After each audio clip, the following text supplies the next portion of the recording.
Okay, everybody, so today's video is just going to quickly explain soft caps for attributes in Elden Ring. I've got some profit gameplay from a new playthrough going on in the background, so we'll watch that together as we talk. But if you don't know what a soft cap is, it's basically a point at which when you're investing in your attributes, you will receive less value per point after a certain threshold is reached, right? So for example, we'll talk about Vigor. The threshold for the soft cap for Vigor is about 40 points.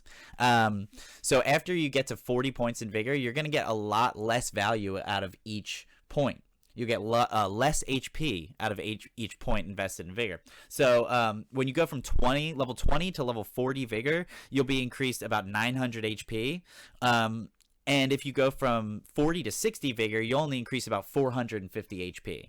So after 40 Vigor, the points are about half as valuable as they were up to 60. Beyond 60, they're basically worthless. You get very minimal HP increases beyond level 60. So for a tanky character, you can go beyond 40 up to 60 if you wanted. But I don't advise going beyond 40 for many of your characters because those points will start to become less valuable. Next up is Mind, which obviously increases your FP pool.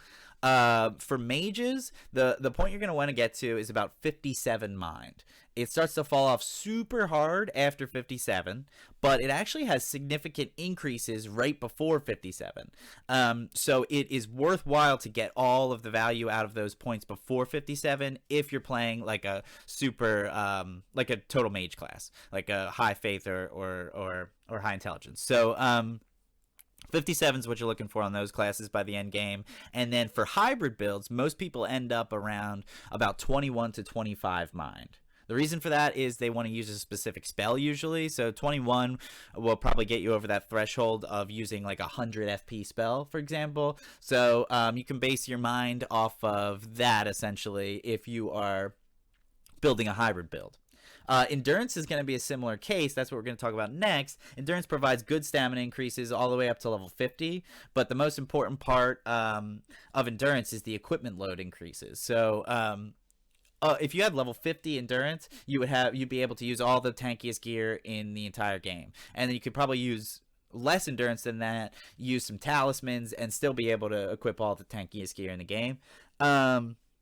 So that threshold, you're never going to want to go above 50 endurance for a tanky class, or for anyone. But for a tanky class, you could go up to that 50. Where most glass cannon classes, you could go up to that 32 for the major amount of stamina increase.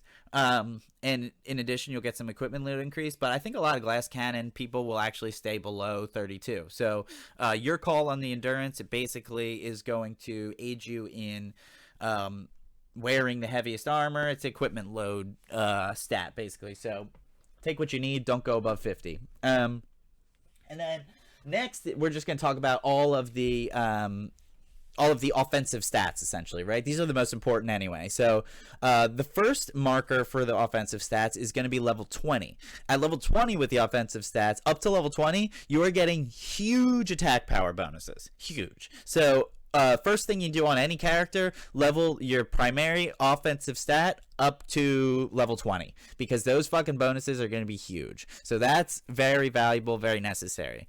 Then the next soft cap you hit with these is level 50. About level 50. I think it's actually like 54-ish, 50-ish, 54-ish. But after 50-ish, you will start to get after 20, you'll definitely get a lot less per level. But then after 50, you get a significant amount less per level as well, up to 80. After 80, you get basically nothing, right? So basically the thresholds you want to reach on these classes are 20, 50, and 80. Going beyond 80 is absolutely unnecessary.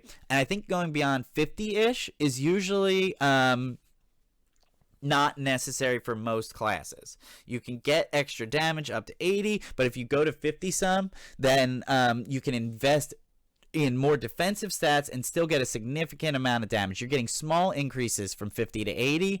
That increase may be worth it to you, but like I said, investing in other things may be worth it as well. So the for offensive spells, 20, 50, and 80 are your thresholds you're trying to reach. Don't go beyond 80. It's really like beyond 80, the attack power is tiny, tiny, tiny, tiny, tiny. So really not worth it. 50 to 80 is normal, kind of small. 20 to 50, very solid. 420, insane. So that's the breakdown of those stats and how valuable they are after different thresholds, right? So I hope this video helps you make a perfect build for yourself. I was a little bit confused on where these were. I had to look them up. I had to figure it all out.